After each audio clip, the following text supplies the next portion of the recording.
The dust of the Apache Valley rose in slow spirals as the villagers gathered, their whispers carried by the dry wind like secrets too heavy to hold. No one dared speak loudly, not on this day. The fiercest warrior of the Apache, known across tribes for his unmatched strength, his silent fury in battle, and the trail of enemies he had left behind, was to be married. And the bride was not there by choice. She stood among the women, her hands trembling beneath the rough fabric of her dress, her heart pounding so loudly she was certain the spirits could hear it. She had been given to him as part of a treaty, an offering meant to seal peace after years of bloodshed. To her people, she was a sacrifice. To the Apache, she was a stranger entering the jaws of a legend.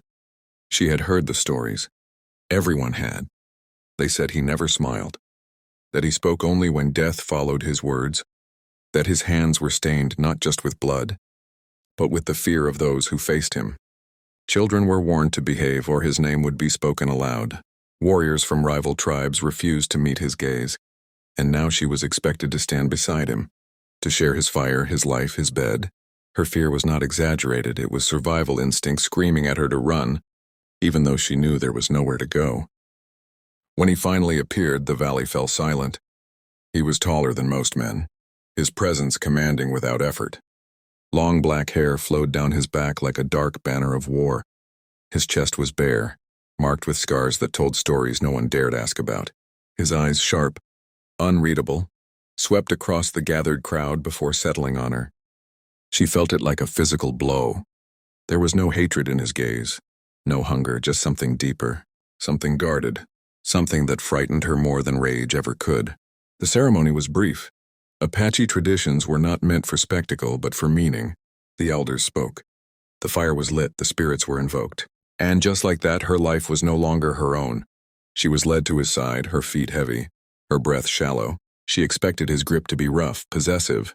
Instead, his hand rested lightly at her back, steady, grounding. It confused her. She had prepared herself for cruelty, for dominance, for fear. But what unsettled her most was restraint. That night, the village watched as they entered his dwelling. Some with pity, some with curiosity, some with barely hidden anticipation of screams, but none came. Inside, the silence was thick. She stood rigid, waiting for him to claim what had been forced upon him. Instead, he turned away, tending the fire, giving her space as though she were not a prisoner but a guest. Finally, he spoke, his voice deep, calm, controlled. He told her she would never be touched unless she wished it, that no one would harm her under his roof, that the marriage was law but respect was choice. Her fear faltered, replaced by confusion. Why would the fiercest warrior care about her consent? Days passed, then weeks. The village watched closely. They expected bruises, tears, submission, but what they saw was something else entirely. He treated her with quiet dignity. He hunted, fought, protected, but at home he was careful, almost gentle. He taught her the ways of the land, the language of survival. He listened when she spoke, and slowly the walls around her heart began to crack. She started to see the man beneath the legend, a man forged by war, yes, but not consumed by it. Still, the village remained skeptical.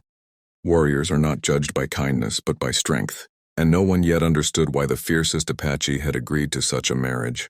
They did not know that the wedding was not the true beginning. It was merely the silence before the storm, and no one, least of all the bride, could have imagined what he had planned as his wedding gift. Before Chapter 2 begins, remember to subscribe to the channel if you love powerful stories of fate, strength, and unexpected love. Your support helps bring more epic tales like this to life.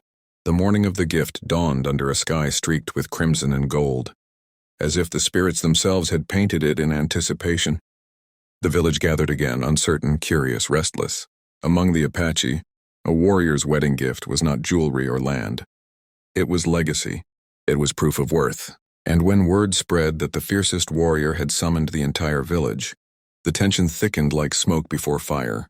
No one knew what to expect, but everyone knew it would be unforgettable. She stood beside him, no longer trembling, but still unsure. In the weeks since their marriage, something had shifted within her. Fear had given way to respect.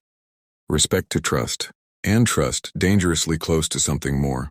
She had learned his silences were not emptiness, but depth, that his restraint was not weakness, but discipline. Yet even she did not know what he intended to reveal. When he stepped forward, the village quieted instantly. He spoke loudly this time, his voice carrying across the valley. He spoke of war, of loss, of years spent fighting not for glory but survival. He spoke of treaties broken, of children buried, of blood spilled for land that never stayed still. And then he spoke of her, not as an offering, not as a prize, but as a woman taken from her people without choice. His words shocked the elders. Murmurs rippled through the crowd. A warrior admitting injustice was unheard of. Then he revealed the gift. He announced that the lands taken during the last war, fertile ground, hunting territory, water access, were being returned. Not claimed, returned to her people. Gasps echoed. Elders stood in disbelief. Warriors exchanged stunned glances. This was unthinkable. A man known for conquest was giving away power. But he was not finished. He declared the treaty rewritten. No more forced marriages. No more offerings of daughters. No more peace built on fear.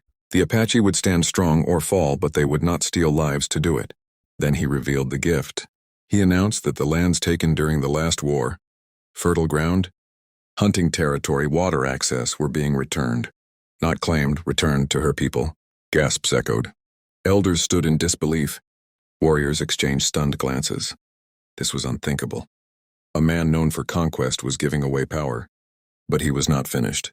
He declared the treaty rewritten. No more forced marriages. No more offerings of daughters. No more peace built on fear. The Apache would stand strong or fall, but they would not steal lives to do it. The village was silent. Then the unthinkable happened. Elders bowed their heads. Warriors lowered their weapons. And slowly, one by one, people knelt, not to a conqueror, but to a leader.